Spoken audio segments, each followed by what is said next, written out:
Greater Tunapuna Chamber of Industry and Commerce for inviting me to speak at this important forum. Good morning to everybody, all protocols.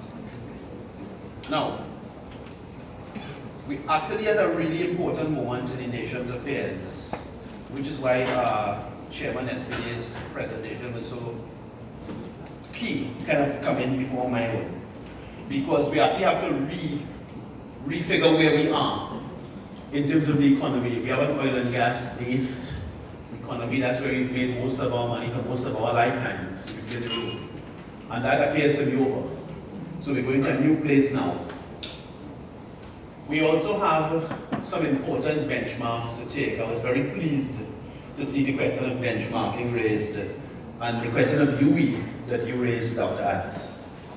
And one of the important benchmarks that I would bring up, bouncing from Dr. Atz's presentation, is that we have a very high proportion, the highest proportion in our history of educated people in this country. We've never had more economists, more attorneys, more accountants. Somebody saying something about paper over there, but I'm not taking them on. We've never had more accountants or attorneys or doctors or lawyers or engineers and school teachers at any point in the country's history. Our parents couldn't imagine we'd be standing where we are today. You have to think back. Your grandparents couldn't imagine the kind of opportunities which are ever happens.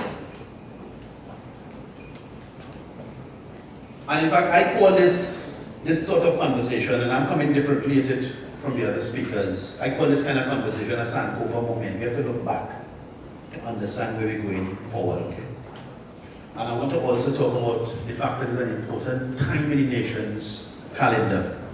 We're sitting between emancipation on the 1st of August, independence on the 31st of August, and Republic Day, the 24th of September.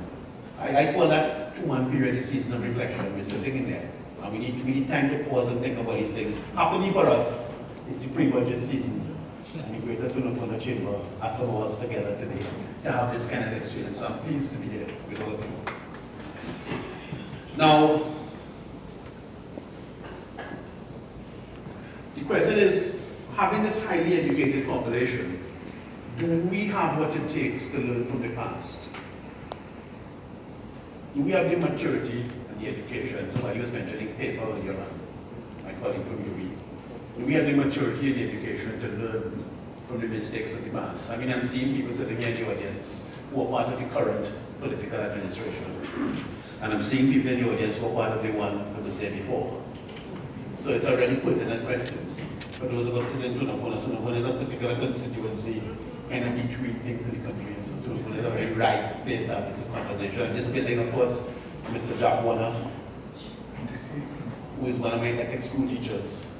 So whenever you get it, it's because of you, okay? Jack is one of the epic West Indian history school teachers who really taught us how to think about these things. So I want to talk about learning from the past, and I want to come on to where we are. So Mr. Espine gave us a number of scenarios in his detailed presentation. And he took us through the exercise. They went through the professional advice and the prepared scenarios, made a presentation of cabinet. The cabinet approved a certain approach that the board was recommending and so on. And I'm not an oil and gas expert, and it's a very important set of decisions because regardless of whether you agree with Petrotrail or you agree with Roger or the WTO and so on, the closure of the refinery will have a tremendous impact on the country. Okay? Those people who have businesses in South, who live in South, will have a tremendous impact on the country. And I don't think it's satisfactory. I mean, this is not directed at the chairman, SPA, because it's not in your court. But I don't think it's satisfactory for us to be taking an exercise on that scale with the information concealed. So we have a lot of conversation. We have a lot of conversation. We have a lot of discussion. We have a lot of debates. And of course, we have a kind of cowboy and Indian thing. So on the one hand, you have Roger over here, and the other hand, you have Dr. Robbie over here, and a whole sort of Matt and Jeff thing. But we really have had professional reports prepared at public expense. The Solomon report and the McKinsey report. Lashley report, somebody said that to me last year. Just for clarification, there's no McKinsey report. McKinsey works together with the board. Okay. All right? Fine. But my point remains intact. And my point is that if we're making a decision on that scale about a public institution, which Petrotrin is, with all of its wards and so on, all the details need to be published. We could go on and we could talk about the other proposals for diversification. Of course, shifting Petrotrin is part of that important shift we're going through in the country. Some of the other proposals are Tobago standards. So we have a situation where in Tobago, Dr. Rowley told us on the 10th of October last year, he told the Parliament that there was no secret. He said, I'm not like the last government. There's nothing under the carpet or under the table. There's nothing to hide. We're going to sign an agreement because we want to bring standards to Tobago. He said the answer at 10th of October 2017. No secret at all. Adam Stewart, which is Butch Stewart's son, at the time he was the CEO, Adam Stewart gave a big press conference 28th of February this year. And Adam Stewart made it abundantly clear. I think he was trying to rebut Dr. Rula Mobilal. And Adam Stewart made it abundantly clear that there was no secret whatsoever in the terms and conditions for the standards MOU, which had been signed on the 12th of October the year before. Stewart said no secret whatsoever. Nothing. It's a commercial agreement. We're coming to try and put out that in Tobago. We discussions with the government. We hope to be able to get through the project. So of course, I applied. On the same day, the 28th of February of this year, I applied under the Freedom of Information Act. And this is a serious thing. So I'm going to bring some meaning to this now. I applied under the Freedom of Information Act to get that memorandum of agreement. The one is no secret, right? You remember that one? No secret terms and conditions. And the permanent secretary to the office of the Prime Minister, who's the head of the public service, could write and tell me that there's a confidentiality clause. You see that, Jack? So we have no secret, we have a confidentiality clause. And of course, what is interesting about it is that the pattern is repeated. So we had a fight when I was in my previous incarnation. I was GTCIC president. We had a fight in the previous administration over Invaders Bay. Dr. Tiwari was trying to progress that program and so on. And we felt that we were correct. We won in the High Court and we won in the Appeal Court. We felt you can't do a development on that scale in secret and we conceded documents in public. You can't be serious, not in 2018. And we won in the High Court and we won in the Appeal Court. Unicort is now doing an expression of interest. You'll be happy to know. Published on the Daily Coup, Friday the 27th of July 2018. Inviting people to do a major development in Invaders Bay in accordance with something called a conceptual development plan. When I asked the chairman, when I asked the CEO of Unicort for me, he said to me, I will send that for you. After about 5 days, he get quiet. He said, I can't send that for you because of this and because of that. Granny used to say after one time, it's 2 times, I want to listen and understand what's happening in the country.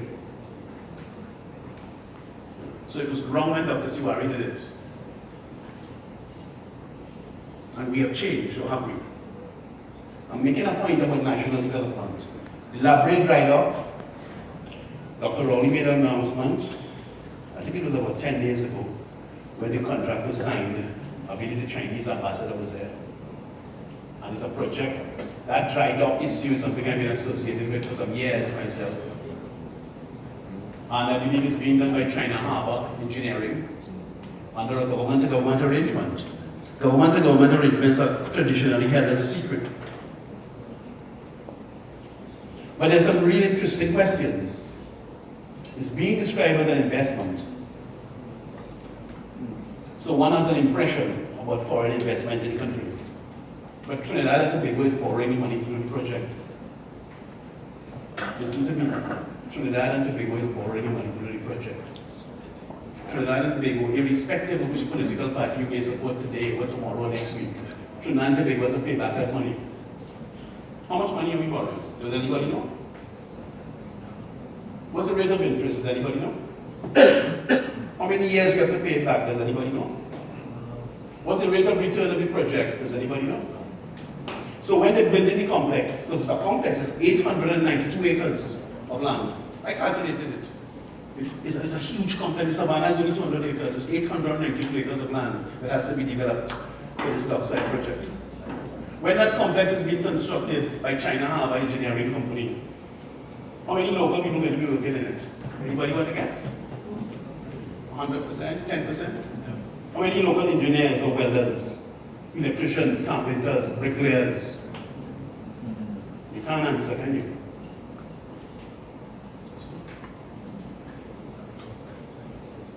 And when the complex opens, I understand from the statements made by the Prime Minister that Trinidad and Tobago will have the state will have a 30% shareholding in the completed complex.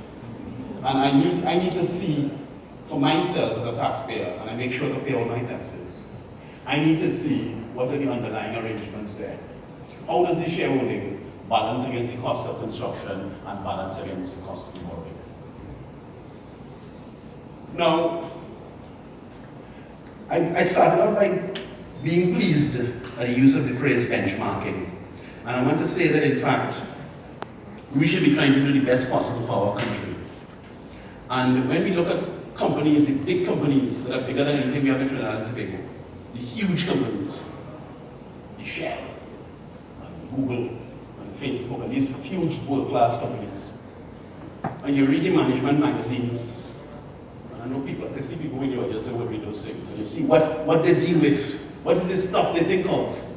One of the areas of consensus, interestingly enough, so we're talking about benchmarking, and what benchmarking means in management and strategy is finding the best person who ever did this, or the best company that ever did this, and modeling from them. What you find coming out as a piece of consensus within the top level companies is that the leadership in those companies actually say that the reason we have a top level company, the reason we can compete and beat people, is because in our decision making process, we insist on having a diversity of views. That's the learning now. That's not how we do things in Trinidad and Tobago. There's a secrecy. So we sit in a room somewhere, deciding something. It doesn't matter which party it is. In a room somewhere deciding something. And coming and telling us little pieces, chirp, chirp, chirp, chirp. The big successful companies in the world, they operate by a diversity of views at the decision-making level. That's how it's done.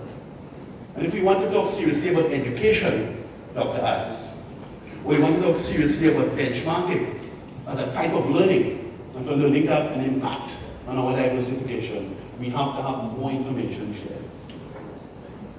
Because we have an educated population, all of us included, who could have an input into it.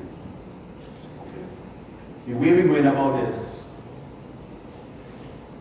is actually the wrong way. So it's no surprise that we have things that go wrong. I mean, Mr. Espinay gave us a chapter and verse about Petrotrin. I'm not surprised. I'm not an oil and gas person, but from a project-based approach, looking at some of the Petrotrin episodes, but I've looked at projects in Petrotrin. It's a tragedy. We have a lack of consequence. I always say the absence of consequence is inimical to any development, whether it's personal or national or regional. The absence of consequence is inimical to development. You have to have consequences. And not in this sterile sort of way that every 5 years, if you don't like it, you will vote us out. But we have to have an active process of engagement. And I will continue to call for it, regardless of who's in office. I would close up by saying that what we are seeing here, I'm wrapping up now, Chairman. I would close up by saying that what we are seeing here is a situation where we have public land, and I'm talking about Tobago Sandals, one elaborate project, or the Invaders Bay project. You have public land